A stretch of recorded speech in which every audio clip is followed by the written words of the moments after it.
Yo, what is going on, guys? J.Yumeko here, and today we're back with some more Everlasting Summer. We ran with the last of our strength. Like those who run for their precious lives, like a doomed person, knowing that there's no hope to save his life. We still fight the inevitable and his own fate. I will still. I barely managed to close the heavy metal door behind me. I have no idea how deep this bomb shelter is, or if it's able to withstand a nuclear blast, but we have no other place to hide. She gripped my hand tight. Don't be afraid. Bits of the ceiling were falling and the walls were shaking. I was prepared for the worst. But death is the kind of thing that you can't ever be prepared for. But suddenly, complete silence fell. It rang even louder than the explosions. Maybe it's time to say goodbye. She was whimpering. I wanted to comfort her somehow, but realized that there's nothing I could do. Yes. You know, A horrible bang almost split my eardrums. It seems that I'm under a piece of collapsed ceiling, but I don't feel any pain. All I want is to not let her go.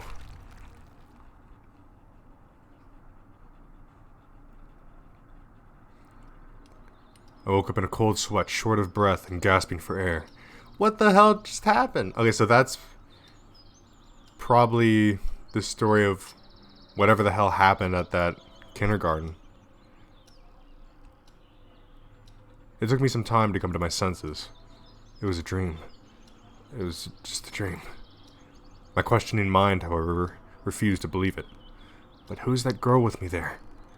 I didn't want to let go of her hand so desperately. Sadly, I couldn't recall her at all. The clocks was showing a few minutes past 10. I slowly came to my senses as reality started to stake out its claim on my mind, and my stomach foully growled. Alright, war is war. The lunch should be served in due time. It turned out that Olga Dmitrievna wasn't there. She must have decided not to wake me up. Well, thanks go out to our camp leader for this. After yesterday's adventures, I had to have a rest. Last night remained a blurry memory which I really didn't want to think about. It's now more important to find something to eat and to wash myself. Exactly. Because a pioneer must always be clean and tidy. Though I would agree to this principle even if I wasn't a pioneer, and as a matter of fact, I'm not. On the way to wash my hands, I met Electronic. He started to wave his hand and ran up to me. Good morning. Thank you for finding Shurek. Without him, I don't even... It's nothing. I was a bit embarrassed. No, really, don't be shy. The country must be proud of its heroes. And what about Shurek? How did he look this morning? Is he alright? After yesterday's craziness, I thought such a question was completely valid. Yes, absolutely. The one thing is that he can't remember anything. Can't he? I wasn't surprised at all. He says that he went to an abandoned camp yesterday and then woke up in his bed this morning. I mean, he remembers nothing between those two events. I see. Alright then. You missed breakfast, right? Come to our club. We'll feed you. I have something special. Electronic smiled in a conspiratorial way. Thanks. I'll come. Probably. I had to wash myself first, anyways. We'll be waiting. He waved at me and left to carry out his own business. There was nobody near the washstands. The water turned out surprisingly warm today. It's been warmed up already, I guess. Having my face washed, I realized that it wouldn't be easy to wash the rest of my body here. Maybe I should go to the showers. But since there is nobody here... I turned the tap in such a way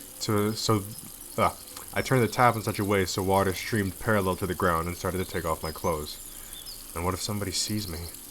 Well, I'll rinse and dry myself quickly, and put on my clothes. The water, which seemed to warm on my hands, felt bone-chillingly cold on my body. The whole washing process took no longer than 10 seconds, and I started to wipe myself quickly afterwards. But I didn't manage to finish anyway. There were voices coming in the direction of the footpath. The only solution came to a split second. I grabbed my clothes and dashed into the bushes. A moment later, Alyssa and Ilyana appeared near the washstands. You could have done it by yourself. Why did you bring me here? Is it a big deal for you? Fine, let me. I peered at them and noticed that they were both covered in red paint. What a surprise. I wonder how they managed that. Alyssa opened the valve and started to rub Liana's back. Take off your bra. What if somebody sees us? What? Is there anything to see? She grinned. Okay, just be quick. It was true that there wasn't much to look at, but even so, I stared at the girls narrowly. It was a pity that they were standing with their backs to me. A minute later, Alyssa managed to wash off all the paint. I'm done. Thanks. You're welcome, Alyssa replied lazily. Listen, let me try on yours. She pointed at Alyssa's bra. It won't fit you for sure. Well, I'd like to try it anyway. But out here? There's nobody here, right? Liana looked my way and smiled. Arcally. I was absolutely sure she couldn't see me in the bushes, but enough with this nonsense. Liana wasn't listening to her anymore and grabbed Alyssa's bra with a dexterous move instead. Now, I have to confess, I had something to look at. I watched the two girls chase one another around the washstands with bated breath. Alyssa covered her breast with her hands so I could barely see anything at all. I leaned forward and stumbled over a stone, falling out of the bushes. Alyssa and Liana stood frozen, staring at me. I tried to cover my nudity with my guilty face. The tableau lasted for a few seconds, then Alyssa took her shirt and somehow put it on in an instant. You!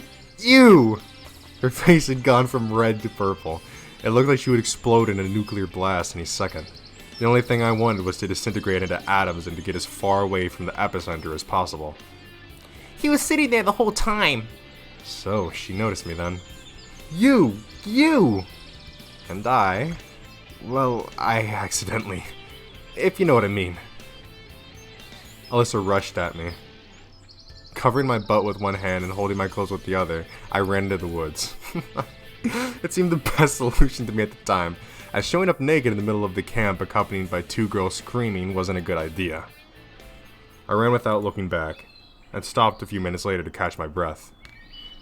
It seemed that there was no pursuit, so I managed to save myself, but at the cost of lacerated, scratched, and bleeding feet, as I had no time to put on my boots. I sat on a tree stump and sighed. Some time later, having dressed already, I left the forest. I needed to decide what to do next. My feet are hurting, so I should probably go straight to the infirmary. But on the other hand, my stomach isn't going to wait either. Maybe I should accept Electronic's invitation, or head to the canteen in hope of finding something to eat there. Well,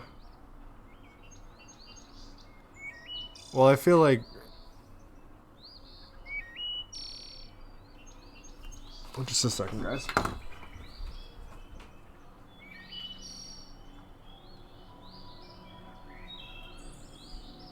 Alright, I'm back. I feel like I should probably prioritize my physical well-being over anything else.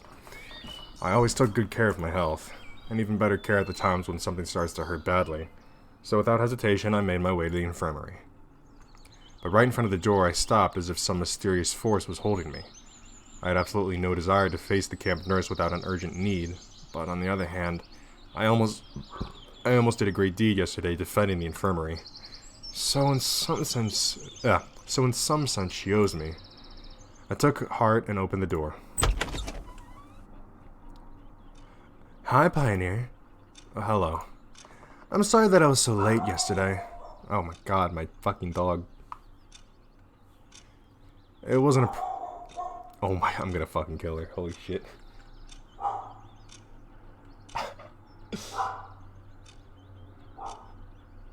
I swear to god, this is so annoying. She always does this. She'll like look out the window. She'll like hop up on the couch we have next to the window, and she'll look out it, and she'll just... I mean, she'll bark at anything. Literally nothing. Alright, I'll be back. This is obnoxious.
Alright, I am back. Good lord.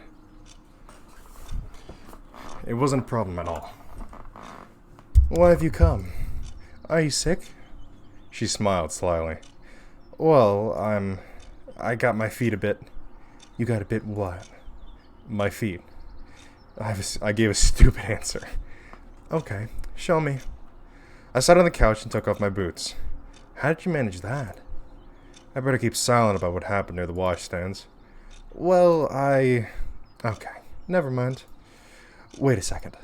She rummaged in the drawer and took out a big red pill with a cross-shaped notch from a vial. And what is that for? I was disturbed by the size of the pill and its strange shape. They are broken in halves usually and not in quarters. This is to make the amputation of your legs unnecessary. What? Oh, god damn. Nothing. Don't be afraid, Pioneer. You'll take it and it will be all right. And this pill, why does it look like that? That's for patients who refuse to make medicines perorally. We screw it into them with a screwdriver then. I didn't dare ask what they were... I didn't dare ask where they were being screwed in actually. And now try to bear it a bit. She took a big pack of cotton wool, wrapped a bud with it, and applied plenty of iodine to it. I braced myself for the torments of hell. I moaned quietly, but my trust in this method of disinfection was much higher than in the odd pill, so I had to withstand the burning. Oh god. Now, it's done. I put on my boots and tried to walk. My feet were still hurting, but the sharp pain was gone. Thank you. Don't mention it. Drop in any time. Pioneer. God, dude, what the fuck? I said goodbye and left the infirmary. My health problem was solved. It's the right time to eat now. The day just started and I've gone through so many things already. But I did it and now have legitimate grounds to fill myself up. Today I wasn't the last one, so I could choose a free table. Lunch included pea soup and mashed potatoes with fish. It was a major disappointment to me as I don't eat fish in any form and hence will get fewer calories than usual. Soon Slavia and Lena came to my table. Can we? She smiled nicely. Huh? Yeah, sure. I stood up and pulled out a chair for her. Please. I was in an excellent mood at that moment. Enjoy your meal. Saying that, Lena began staring at me and continued for some time, but then, after realizing how odd she looked, switched to her plate. You too. Do you have any plans for today, Semyon? Nope. I gave her an honest answer, as I indeed had no plans. Oh, good lord.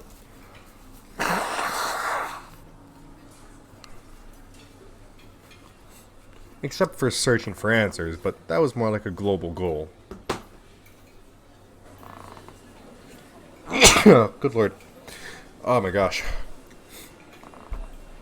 Do you want to take a boat ride to the island with us? The island? Wow, I think I've seen it from the pier. For what? Oh, because Dmitrievna asked us to gather some strawberries.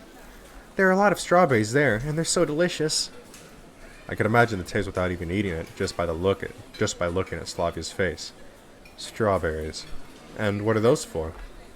I don't know, but it's indeed a great idea. Well, indeed it is. Moreover, I haven't been to the island yet. Yeah, sure.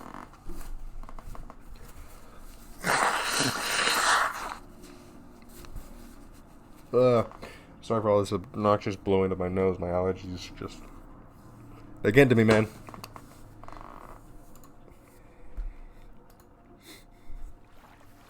Within minutes, we were already standing at the pier. Well, here's the boat. Hang on, I'll go and fetch the paddles now. I was left face to face with Lena. Do you like strawberries? Well, not really, but they're tasty. Lena smiled. I see. I didn't know what to say next, how to continue the conversation. If Slavia didn't come back, we could probably sit here till the evening without saying a word. Here you go. She handed me a pair of hefty paddles. Yeah, thanks.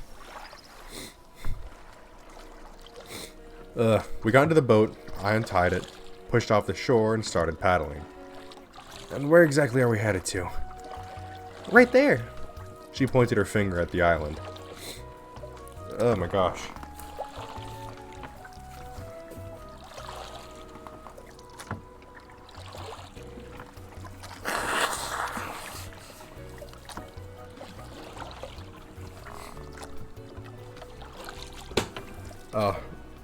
That island is named the closest one. I wonder what captain gave it such an original name. Well, the island is indeed close to shore. Aye aye, Captain. If only I had known what was waiting for me ahead. I wasn't an experienced oarsman. I'd rowed a boat just once or twice in my entire life. It was less than half a mile to the island, but we were making our way in zigzags thanks to my skills. By approximately the middle of the trip, my arms hurt so badly that I dropped the paddles to get some rest. Well, aren't there any strawberries anywhere else? I mean, in more accessible places? But the tastiest ones grow there. Slavia gave me a puzzled look. Is it hard for you to row alone? Lena, unlike Slavia, understood everything straight away. Oh, it's nothing. Anyway, I couldn't let a fragile girl help me. The rest of the way I spent concentrating on staying alive while getting to the island. Slavia and Lena discussed something, but I wasn't listening. That was too much for me. At last, we arrived. Completely exhausted, I got out on the shore and looked at the boathouse. It seemed so far away that I felt like a first person on the moon watching the Earth rise. Here you go. Slavia handed me a basket. It was a small island, barely 100 meters long, and it looked more like a birch grove with even rows of trees covering its entire surface. A calm green sea spread beneath our feet with wind causing lonely waves on its surface from time to time. This island looked like a lost paradise. It's no wonder that the most delicious strawberries grow just here. We've got to split up. That way we'll do the job faster. Yeah, sure, But there are only 2 baskets, said Lena humbly. Oh, you're right. My bad. So how are we going to split up then? I'm going with Lena. Let me go with you. Let's go. Okay, that's fine. Let me redo that. Okay, that's fine. Okay. I feel like I said that with a bit too much, like, whatever, you know, so a little bit of sass. Slavia, damn. Slavia grabbed the second basket and ventured to the opposite side of the island. Well, let's go? Yeah. Lena smiled. Just pay attention. Don't leave a single berry behind. You too. So, it was harvest time. Indeed, the strawberries here were delicious. I could probably eat them all if I didn't stop myself in time. Despite being wild grown, the berries were close to the garden ones in size and had a rich red color, so it was clear that our visit here wasn't in vain. Lena followed me closely as we only had one basket for the both of us. I felt like a real mushroom picker, examining each shrub and carefully pawing the grass. Well, you're much better than me. Am I? Frankly, I'm not even counting them. Yeah, right you are. The basket was already half full. You must enjoy nature, right? I do. The bright sun rays pierced the treetops and blinded me for a second. I sat down on the ground and leaned against a tree. Still, it's so beautiful here. Lena sat down next to me, so close that her elbows touched. Yeah. We just sat and enjoyed the moment. It seemed like time stood still. The wind gently shook the tree leaves, some bugs lazily hopped around the grass, and splashes of sunlight played on the faraway water surface. Lena put her head against my shoulder. I was surprised at first, but then I heard her regular breathing and thought that it's just a matter of course. Probably she felt drowsy and wanted to take a quick nap. I just sat there and didn't do anything for a few minutes. But then words started crossing my mind with ultrasonic speed. Lena. So close. Sleeping. So warm. So gentle. Feelings. Oh. Doki doki, am I right, guys? I gazed at her. She had such a serene, such a tranquil look on her face, that it seemed like right now she was not here, but in some kind of a better world. I don't know what would have happened the next moment if I didn't hear the voice of Slavia. Semyon, Lena! I shook my head from side to side a few minutes to come to my senses. Lena started to wake up.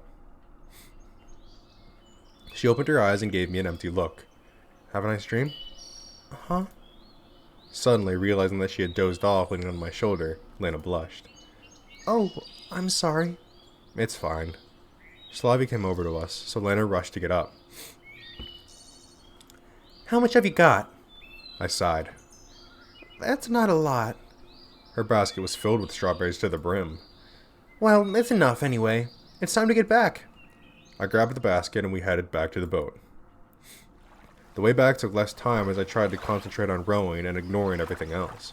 My only wish was to get back alive, as the first trip hadn't gone without consequences, and now my hands started to hurt after only a few sweeps of the oars. Having tied up the boat, I fell to the ground with no energy left. Slavia and Lena leaned over me. You could have said something if it was so hard for you. Yeah. Never mind. It's fine. I'll just lie here for a bit and everything will be alright. Okay, then get those baskets to Olga Dmitrievna, please. We have something else to do. Yeah, sure. I was ready to agree with anything at that moment, just so I wouldn't have to get up. Slavia put the baskets full of strawberries next to me and headed to the square, happily chatting with Lena about something. The hardest part is done anyway.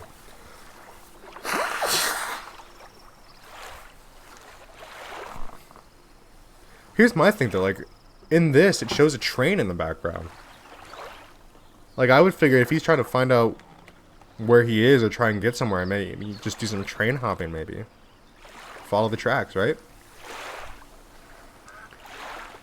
That's what I thought before I got up and took the baskets. After the rowing, they felt like cement bags, even while weighing barely more than a few kilograms each. So the trip to the camp leader's cabin took much longer than usual. I had to stop every 50 meters to have a rest. Once I finally made it, I put the baskets on the ground and sat on the deck chair with difficulty. Olga Dmitrievna! Olga Dmitrievna, I've got presents for you! There was no answer. I barely managed to get up and enter the cabin. There was nobody there. If you don't need them, it's up to you. I lay down on the deck chair and fell asleep. I had a weird dream about a strawberry race. I was rowing a boat with my last ounces of strength, trying to escape huge berries that were chasing me. My hands were failing me, and I could barely see anything because of the sweat covering my face. Blood was hammering in my temples, but the strawberries were getting closer. They were baring their teeth at me. But wait, strawberries with teeth? Semyon! Semyon! I woke up.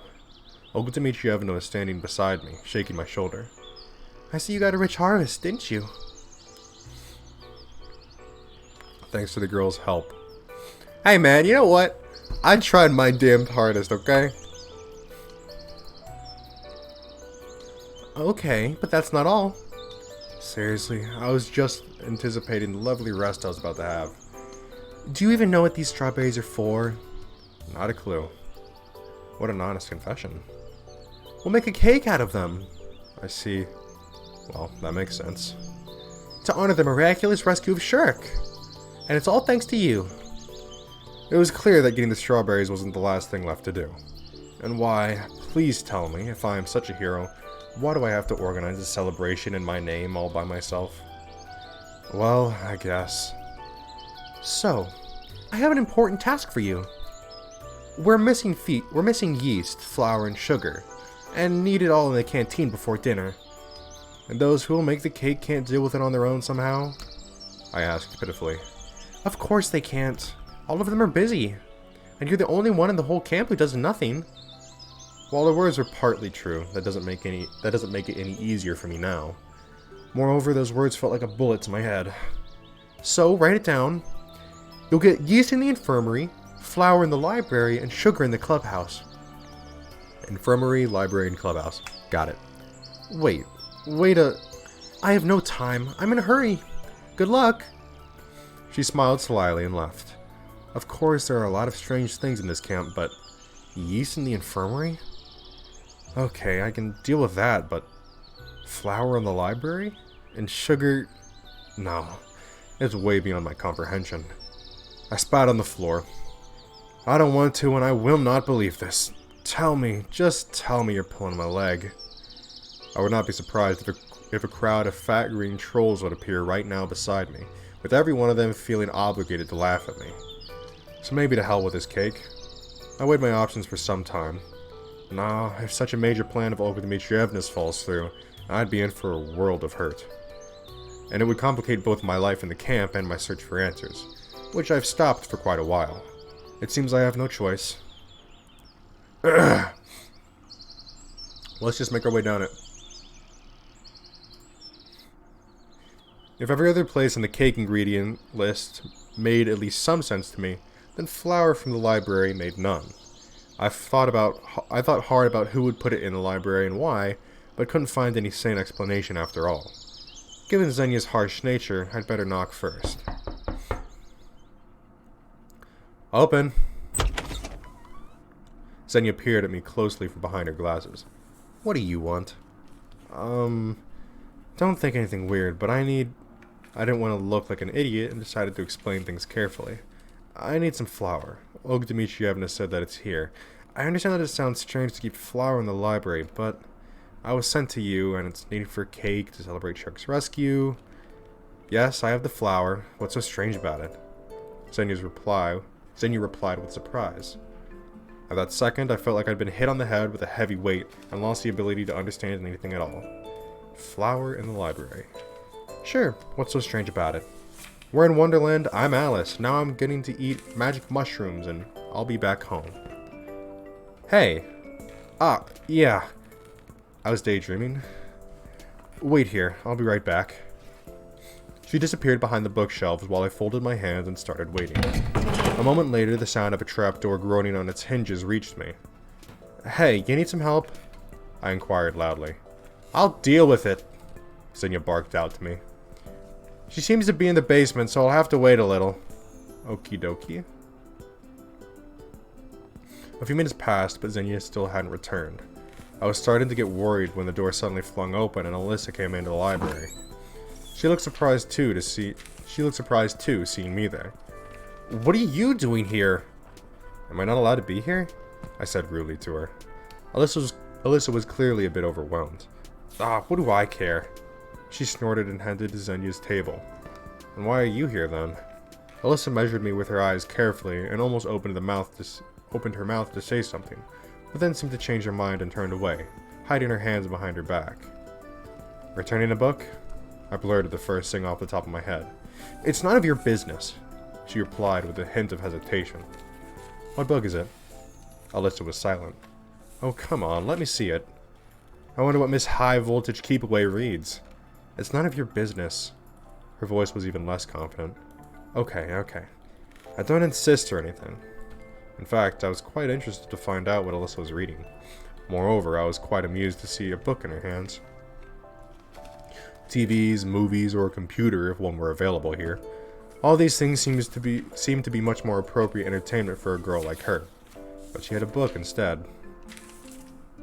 Try to snatch the book out of Alyssa's hand, or stay on guard. We're gonna save here. Justin Gazi. I'm gonna try and snatch it out of her hands. My curiosity won. I struck at the right moment when Alyssa was looking away from me and snatched the book. Ouch! She screamed. In the following second, her face took on such an expression that it made me question my decision. If I'm about to die, at least I will know what for. I held a copy of Gone with the Wind in my hands. That was the same book that Lena was reading that evening on the bench. I was so astonished that I completely forgot about my imminent death. Is that interesting? Yeah, Alyssa answered without any hesitation. Without any enthusiasm, blushing. Okay then. I handed the book back to her. Alyssa threw it on the table and left the library quickly without looking at me. So human things aren't alien to her. What if I went back and did stay on guard? Curiosity killed the cat. Anyway, it's Alyssa, and that means it could quickly turn into a total mess. Plus, I have ingredients to collect.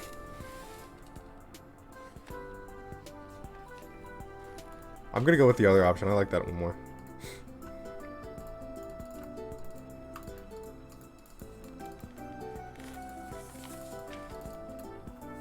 Skip, skip, skip, skip, skip, skip, skip, skip. In the end, she too is a girl. After a quick review of everything that happened, I concluded that there was actually nothing that strange. Finally, Xenia's deep groan rang out, reaching each and every corner of the library. Grab it! I passed by the bookshelves and behind the perspiring librarian sitting near the trapdoor, leading into the basement with a small sack next to her. Well, they might have some sort of storehouse down here. Thanks. I took the sack and left the library. Thank goodness it wasn't too heavy, so I carried it down to Olga Dmitrievna's cabin without too much effort. Infirmary next. I feel like I've visited the infirmary too often recently, but what can I do? That's how things pan out. I sighed and knocked on the door. Come in, the nurse said with a trace of sing-song accent. Good afternoon. Olga Dmitrievna sent me to get some... I hesitated slightly. Yeast. Ah, sure. She gave me a broad smile. It's just that I don't have any. Pioneer. How so? She said that... Well, I had some, but now there's none left. I didn't even bother asking why she had it in the first place. Well, don't you worry. You can have some aspirin, for example. That could be of some use to me, actually. Where do I get it, then? I sighed. Take this. She opened the drawer and pulled out some kind of bottle. I took a closer look. Ostenkinskoe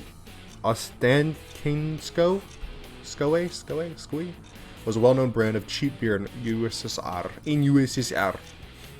It was Ostenkinskoe beer. What's the matter? Beer is also a fermented product. She gave me a deep gaze. Nobody will even notice.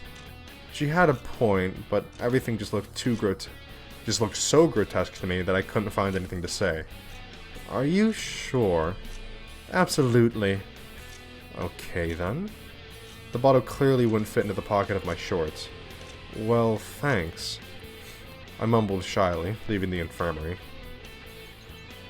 Well, beer certainly could replace yeast. Even my limited knowledge of chemistry and biology was enough to accept this. But, generally, walking around with this bottle in my hands looked like a silly idea to me. So I decided to bring it to Olga Dmitrievna's cabin and hide it there. But I had to reach it somehow with anybody noticing the beer.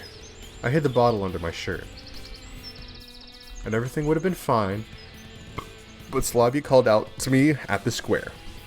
Actually, she sprang out from behind me so suddenly that I even gave a start. How's it going? What exactly? You searched for the ingredients. Ah, so you know already.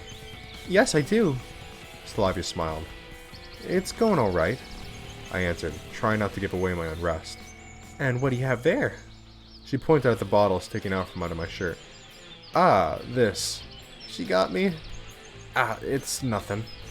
I blushed with a silly giggle. It's time to go. I was almost running, leaving the square with the puzzled Slavia behind. It's great that she's one of the people who doesn't ask unnecessary questions. There are people in this camp... But there are people in this camp who like nothing better than to poke their noses into other people's business. Passing the pioneers' cabins, I stumbled upon Olyana. What are you hiding there? She gave me one of her cheeky looks. I thought there was no point in denying anything, so I replied in a provocative manner. It's none of your business. It's none of your business. I'm a decipher officer bearing a message to headquarters. That's certainly a big message. I was carrying the bottle at waist height, so I was slightly embarrassed. Olyana, you're 13! Calm down! You want some help? I'll deal with it on my own. I walked past her confidently and proceeded on my way. To my surprise, she didn't say anything, nor try to pursue me. There was nobody at Olga Dmitrievna's cabin, so I successfully managed to stuff the bottle under my bed. Once I got outside, I sighed with relief. Really, I couldn't believe that I would ever worry that much about a single bottle of beer. Like I was back in high school. It's a good thing it's safe now. Even if somebody finds it, I'll claim that it's not mine. I could always think of a suitable excuse for my enormous experience. from my enormous experience. Last but not least, let's hit up the clubhouse. Feels like I've gone through more things today than all my previous days combined. Thus, approaching the clubhouse, I'd even forgotten to think about how awkward it must be to look for sugar there.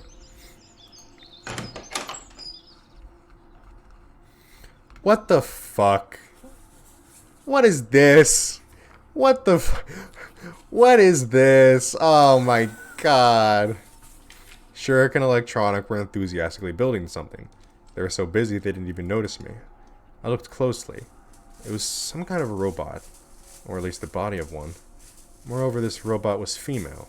It had animal ears. I didn't want to make up theories about the purpose of such a device for luminaries of... I can't fucking speak, man. I didn't want to make up theories about the purpose of such a device for luminaries of camp cybernetics. Even though the design looked practically workable, I had my doubts about this robot ever being able to conquer Earth, or at least being able to do anything on its own. But they seemed to be enjoying the process more than the end result itself. And that was something we shared, even though I didn't want to admit it. On the other hand, they weren't afraid of possible failure, criticism, or jokes. They were working towards their goal without paying attention to others, who would call it unrealistic or even absurd. Oh, it looks like I'm truly comparing them to luminaries of the sciences. Hey guys, I greeted them with uncertainty. Oh, Semyon. Good. We're always glad to see you. I was actually already inside. You know, sorry for what happened yesterday. I barely remember anything, but, well, never mind. It's okay. And what brings you to our humble abode? Electronic looked at me slyly. Sometimes I feel that he makes such a face when he knows something about the other person, something he can use in a right moment. Sugar. I need sugar. An image from an ancient video game suddenly came into mind, where some kind of unit, like a builder or something, cried out with all of its 5-pixel stature. Gold! We need more gold! We got it, said Electronic calmly. Why would you want it? I felt that I shouldn't explain to Shurik that they wanted to bake a cake for him. I shouldn't spoil the surprise. I don't know. Olga Dmitrievna told me to get some. Okay, hang on. Electronic disappeared behind the door into the next room. And why do you have sugar here? Why not in the canteen? When the food truck came last time, it was the last thing to unload. And given that our building is the closest one to the entrance, they decided to leave it here to save some effort. That's reasonable, isn't it? The door opened, revealing Electronic with a huge bag behind him. I really don't know what the size of the cake will be, but that was obviously too much sugar. Well, thanks, but I don't need it all. But where would we put it? Electronic gave me a surprised look. We don't have a place for it. You asked for sugar, so take it. It seems that the previous smile of his wasn't there without reason. Maybe you'll help me then? It's not that far to carry. We're busy. He pointed his hand at the robot. I gazed at Shurik. He owed me after all. He hesitated and then looked away in shame. I sighed, took the bag, and headed to the door. Thanks anyway, I said at parting, exerting myself. But I didn't make it too far. Just after a mere 20 meters, I had to put the bag down to give it a rest. I had no idea how much it weighed, but it felt like more than 20 kilos. On the other hand, it was just 200 meters to the canteen. On the other hand, even such a distance with this payload on my shoulder, or alternatively in my hands, or on my legs, or under my arm, or even on my head, looked impossible for me to cover. And as I resigned myself to move in minor sprints with prolonged pauses between them, so I could get there by night at least, I heard a voice behind me. Maybe I could help you? I saw Lana in front of me. I don't think you can. It was one of those moments when I felt painfully how dramatically out of shape I was. I can bring a handy cart. A hand cart? Why didn't I think of that myself? Yeah, that would be great. Wait here, I'll be right back. She smiled and ran in the direction of the square. What would I do without her? It's good that Lana isn't always that shy and can take the initiative sometimes. I started to think. She seemed quite unusual now, with no trace of shyness on her face, and actually the complete opposite. Smiles and confidence. The offer of help wasn't something extraordinary by itself, but getting it from Lena. A few minutes later, she came back with a smallish hand cart. I put the bag down on it. Thanks. Don't mention it. She blushed and looked down. Oh, the Lena we all know is back. So, I'll go then. Yeah, see ya. And thank you again, I shouted after her. Sometimes I felt like there are two people living inside of Lena.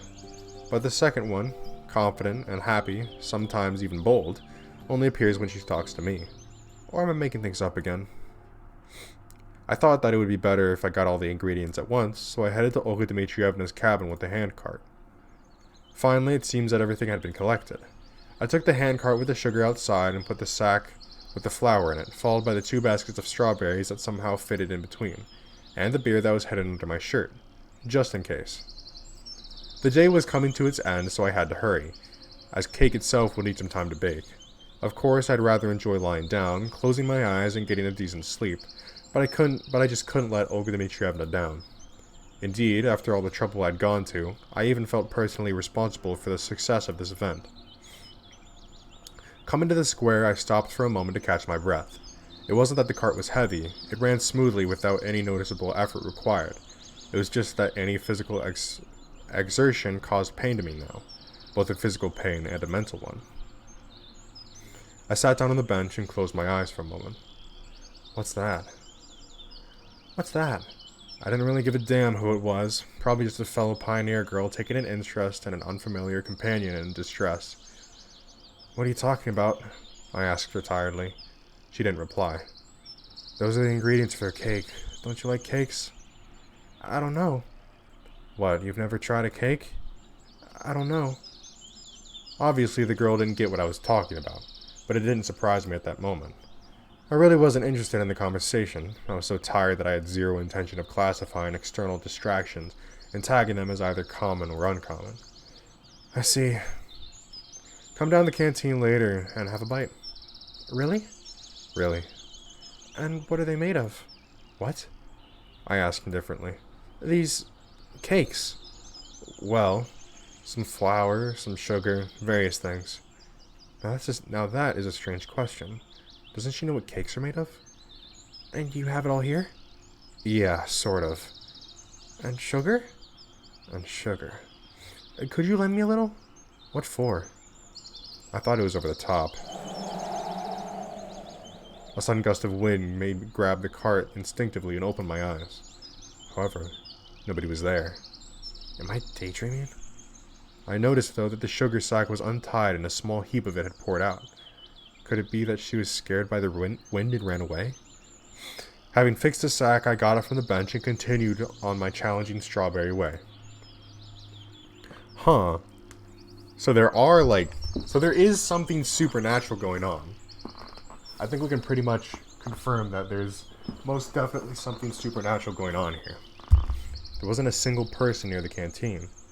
No wonder. Dinner was still an hour away. I brought the handcart to the rear exit and handed the foodstuffs to the camp cook. She must have already been told about what to do with them as she gave me such an unpleasant look. I'm not sure how long it takes to bake a cake, but it seems she had to hurry. I just wanted to relax for the remaining time up until dinner. In short, I was so tired that I just sat on the steps and waited. My eyes closed themselves. I guess I got so tired throughout the day that I didn't even notice how someone came up to me until they patted me on my shoulder. Miku! Miku, Miku, Miku, Miku. Hi! Miku was standing before me. Yeah. I didn't need a mirror to image the expression. Fuck, I can't talk. I didn't need a mirror to imagine the expression of skepticism and annoyance on my face. Oh, excuse me. I must have interrupted you. No problem. I was just sitting here. Ah, alright then. Miku beamed with a smile. I was just coming for dinner. I thought that it's already time, and then it appeared to me that it's too early, but I decided to check just in case. Maybe it's not me who's mistaken, but the clock is. Well, not the clock. Clocks can't be mistaken. It's just that I misread it. She seemed to be ultimately confused now and fell silent. It's still about half an hour before dinner. Oh, that's great. Then I'll just sit here and wait with you if you don't mind. Frankly speaking, I do mind. You know, I have some matters to attend to. Ah. I stood up quickly and left without saying goodbye, ignoring Miku as I always did, while she screamed something after me. A minute later, I got to the square and sat on the bench with the firm intention of finding a quiet and safe place to wait for dinner. Why are we so mean to Miku? What did Miku do? I think this was the first time in the last 4.5 days when I felt like this. I wasn't just irritated because of some insignificant details, but indeed, I was really angry. I've completely stopped caring about where I am and why I'm here. I don't care about how to get out either. What's driving me mad is that I always have to carry out some stupid task given by a camp leader, and it's always me who gets into stupid situations and sometimes even ends up looking like a clown. If all of this is some alien trick or a plot of the universal mind, they better consult with their psychiatrist. I gritted my teeth and clenched my fists. And the most annoying thing is that everything that happens seems to happen by itself somehow. I'd be happier not having to carry around bags of sugar that weigh a ton, but I had no choice at all. I mean, any other option would lead to much worse consequences than a muscle strain or hurt pride. Who are you angry with? Olyana was standing in front of me and smiled slyly. Nobody really, I answered absently. But my fist gave me away. Just like that. Okay, it's up to you. You better tell me, why did you run around the camp the whole day with some kind of bags? I had to. I replied reluctantly. I guess it was food. Maybe it was. Olyana was about to say something, but at that moment the bell rang, calling the pioneers for dinner. I sighed in relief and quickly headed to the canteen, leaving Olyana behind. Semyon, thank you very much. For what? The camp leader gave me a friendly smile. For the cake, of course. Oh, sure. It was at that exact moment that I understood the true meaning of the saying, keep your thanks to feed your cat. You didn't tell anybody? This ought to be a surprise. Yeah. That's my boy. And now off you go to dinner. Olga Dmitrievna waved her hand, pointing at the canteen. I stepped through the doorway slowly and started to look for a free place. It turned out there were plenty today, so I got the chance to eat all alone. There was fish with mashed potatoes for dinner. What misfortune once again. I'll be left half hungry. And didn't we have fish for lunch? Is it fish only today? Is it fish only today? I can't speak. Having pushed my plate with the fried sea dweller away, I laid my head on my hands and closed my eyes. But soon somebody came up to the table. Hey, are you alright? I'm fine, I replied without changing my position. I'm just tired? Yeah, a little. That's bad. Slavia said it seriously. Of course. You remember that we're going for the hike after the dinner, don't you? Have you prepared everything? What? Where?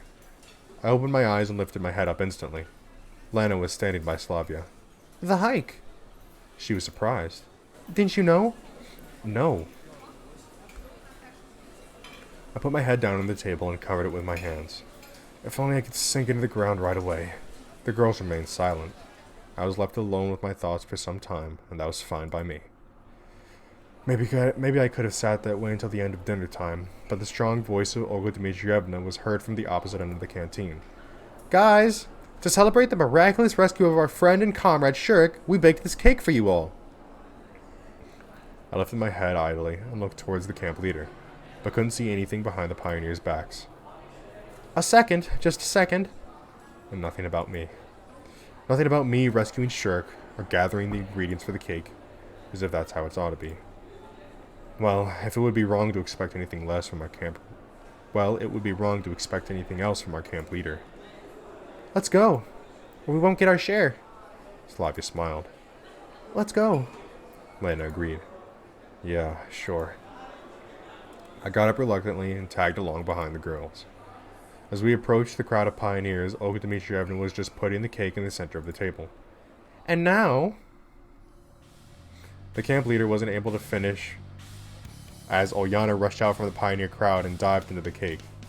She managed to nibble it a few times before she was pulled away. She was kicking and screaming. I stared blankly from the outside at all this drama. Alyssa smiling, Lana picking up some cream with her finger, all the furious pioneers around. I felt completely out of place. I thought that if I closed my eyes now and opened them again... I felt completely out of place here. I thought that if I closed my eyes now and opened them again... Here I am, back to the safety of my apartment in front of the computer. I blinked, but nothing changed. Only the noise and the confusion became sharper. Oh, Yana, that's the limit. I just... Well, in fact, behaving like this is a bit over the top even for her. Shurik broke into the conversation. Or is it a court-martial? Please, Olga Dmitrievna. Since the cake is celebrating my return, it's no big deal. He hesitated. It doesn't matter. The camp leader turned to Ulyana. And you. Today I'm going to punish you to the fullest extent, so you'll behave next time. Whatever. She snorted and turned back. You won't be going on the hike with us tonight. As if I wanted to.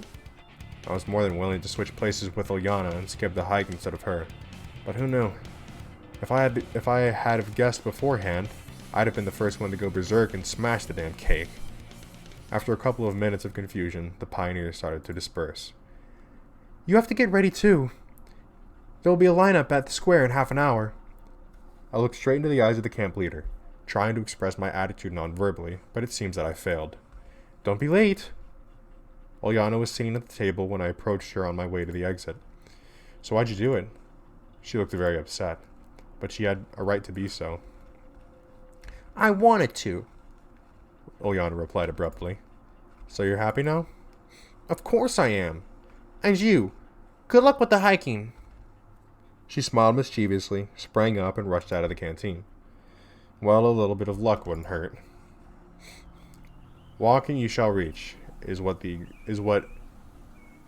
was exactly this proverb that kept whirling around in my head all the way down to the camp leader's cabin. Somehow I just couldn't manage to argue, to pretend that I'm sick, or to just skip it without a reason.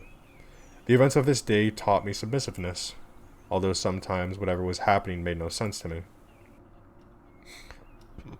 As I walked in, I had a thought. Well, in fact, how should I get ready? Clothes? I only have an overcoat and a pair of jeans. Anyway, I forgot to ask whether it's going to be an overnight hike or not. I couldn't think of anything better, so I grabbed the sweater that I had on me when I arrived in the camp. The night might be fairly chilly, and shuffled slowly off to the square. All the camp was already there, although it was 10 minutes before the time Olga Dmitrievna had designated. I settled down near the edge and waited patiently. Night was falling.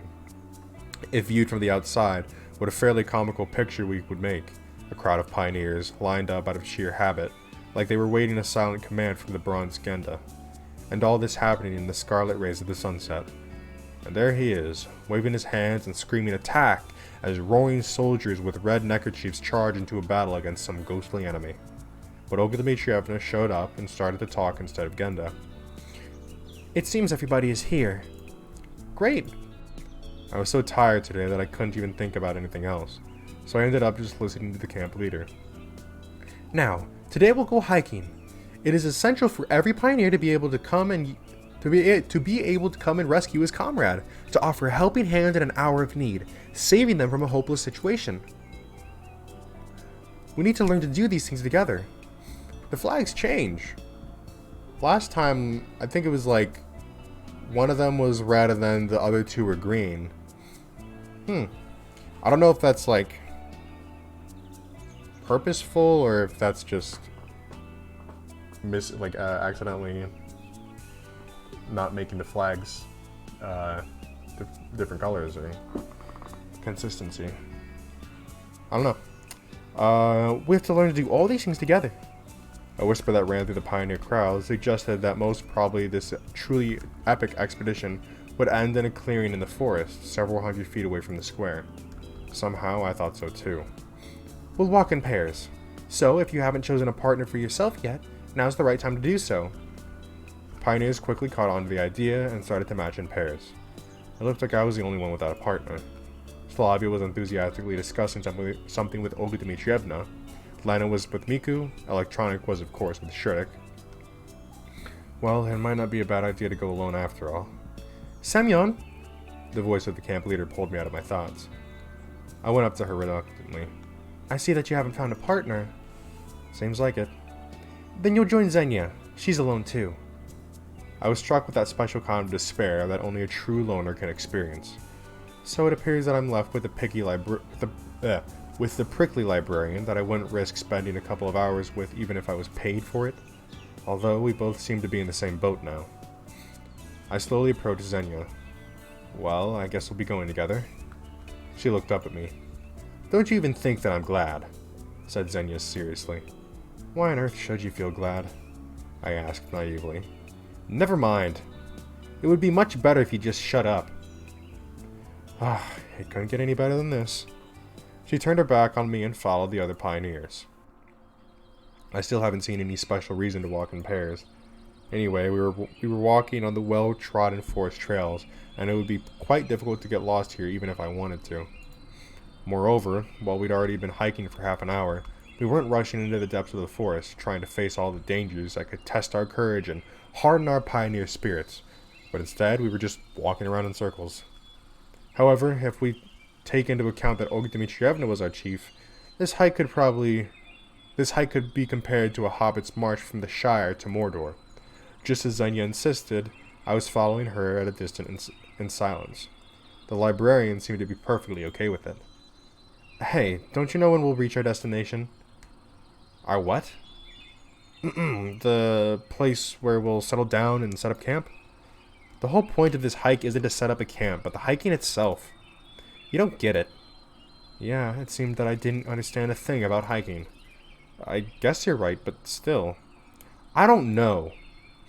She replied sharply and quickened her pace. I caught up with her and asked, Listen, why are you always so... I was about to say mean, but stopped short. I haven't done anything bad to you, and I'm not going to. She glared at me in surprise. Always so... what? Well, unsociable, kind of. Or is it something about me? Oh, cut that stupidity out already. As you wish. I decided not to start a conversation with her for the rest of the hike. At last, Olga Dmitrievna decided to end this Sisyphean toil. It's time to halt. The place chosen turned out to be quite a large glade with a few tree trunks laid in half circle to make an improvised arbor, with the remains of a campfire in the middle. Obviously, such hikes are a tradition of this camp. I was sent to gather firewood together with the other boys.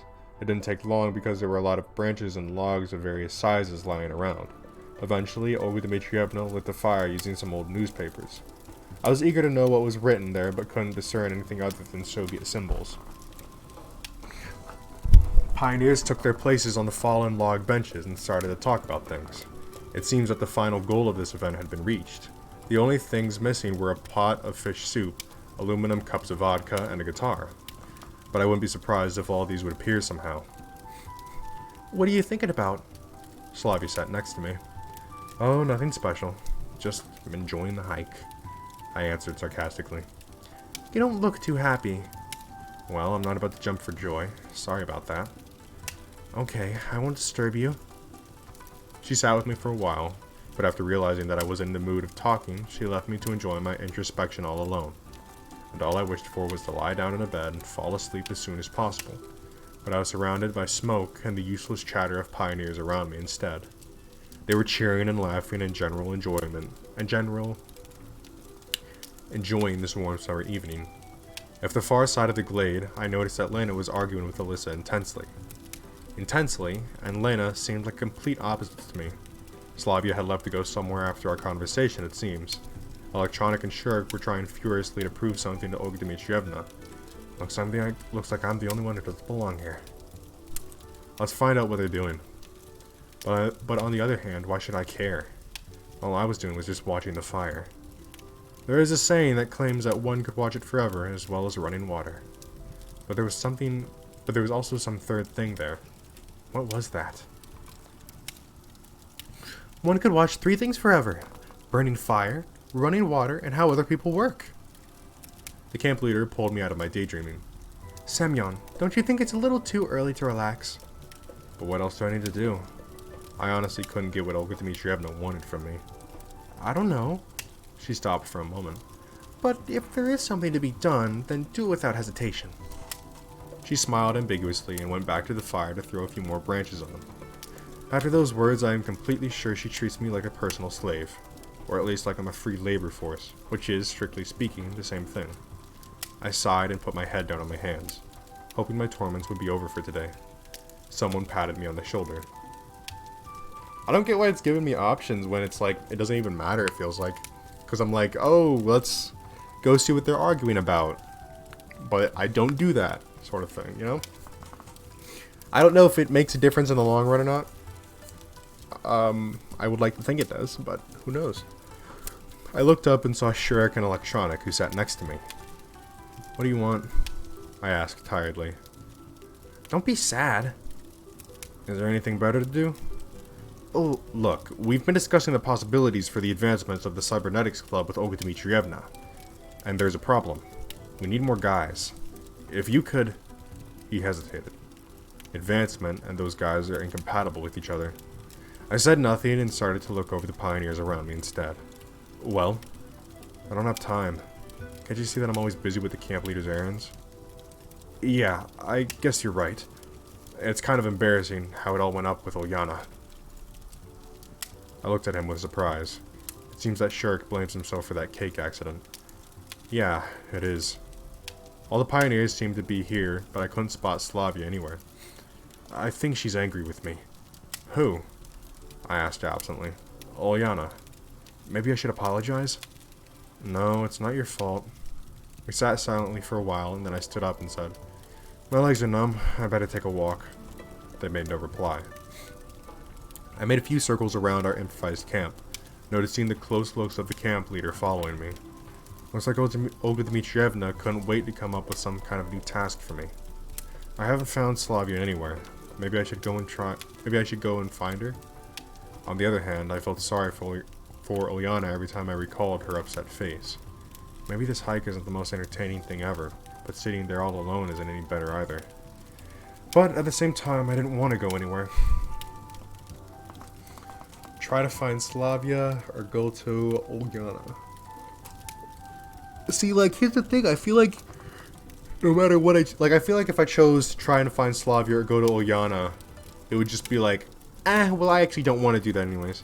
Fuck this, dude, I'm going to Olyana, man. But on the other hand, why should I care about that witch? There! See what I'm fucking saying?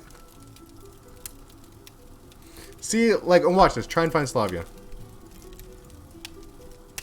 Yeah, see, it doesn't matter what you choose.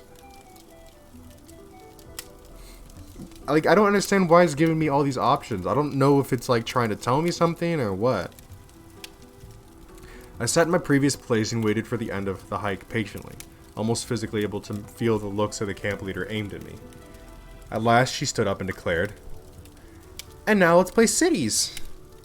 I had nothing against the game itself, but it was obvious that the hike will take longer because of it. Pioneers sat around the fire. I noticed Lana and Alyssa, who took their places on a trunk opposite me. It seems that everything's alright. And just a few minutes ago, I thought the opposite while looking at their quarrel. But anything is possible. I'd really like to know what they were talking about, but it's impossible now, and I could feel tiredness growing in me more and more. My mind was completely blank. To be precise, my head was so heavy that there was no place in it for ideas to unfold. While in my better times, my brain appeared to be a wide highway with millions of thoughts running by, chasing one another and causing major crashes, now it was more like a footpath lost in the woods, which is used rarely and only in exceptional cases. Slavia didn't come back. Maybe she had something to do. But, once again, there's no way to find out now. Okay, let's start. Moscow! Pioneers started to name cities. Finally, it was my turn. I tried to listen closely to catch the first letter of the city I'll have to use. Arkhangelsk. We played several rounds. Each new city name made it harder to remember everything that was mentioned before. My attention was dissipating, and I was already lost in all these capitals, megalopolises, villages, and urban settlements. Semyon, it's your turn! Olga Dmitrievna brought me back to reality. Oh, excuse me. And what was the last one? You're daydreaming again. It was Sevastopol. Okay, then I'll say London. Already used. Already used. Well then, it got me thinking. There were tons of cities in the world, starting with L, but it was hard to remember even one of them now. Liverpool? Already there. Los Angeles? Ah, finally! She gave me a scornful look, but the game went on. I could hardly bear to think of any other city starting with L, but fortunately it was the last round. Okay, that's enough for today. It's already late. Time to go back. I sighed with relief. On our way back, we walked as we liked without joining in pairs. Night descended upon the camp. A perfectly regular and normal night. It was one of those nights when dark skies, stars, and even a crescent moon don't cause any special feelings, and the chirping of crickets and the songs of the night birds seem more like routine work noises than a nocturnal chorus. In a few minutes, all the pioneers were lining up in the square. It was quite late already, and fatigue took its toll, so our lineup wasn't perfectly aligned. It looked more like a line of Vikings after a successful battle, where the warriors are happy and smiling, anticipating their return to their families, rather than thinking about maintaining correct formation. But someone else could possibly see a completely defeated troop, or a bunch of survivors who have to march to their homeland with the last of their strength. Thanks, everyone. And now go to sleep. It's late already. Pioneers quickly each ran their own ways, and I was left with the camp leader. And we should go too.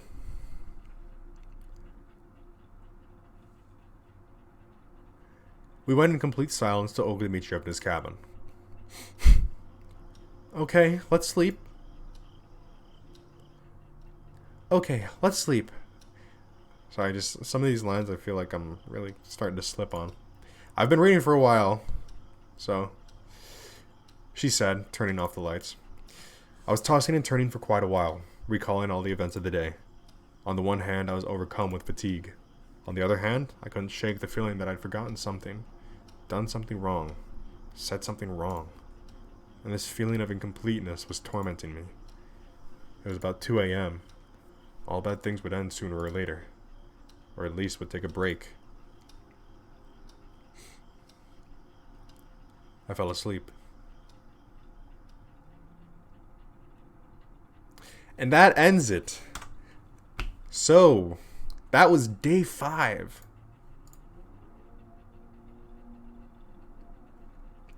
Let's save game.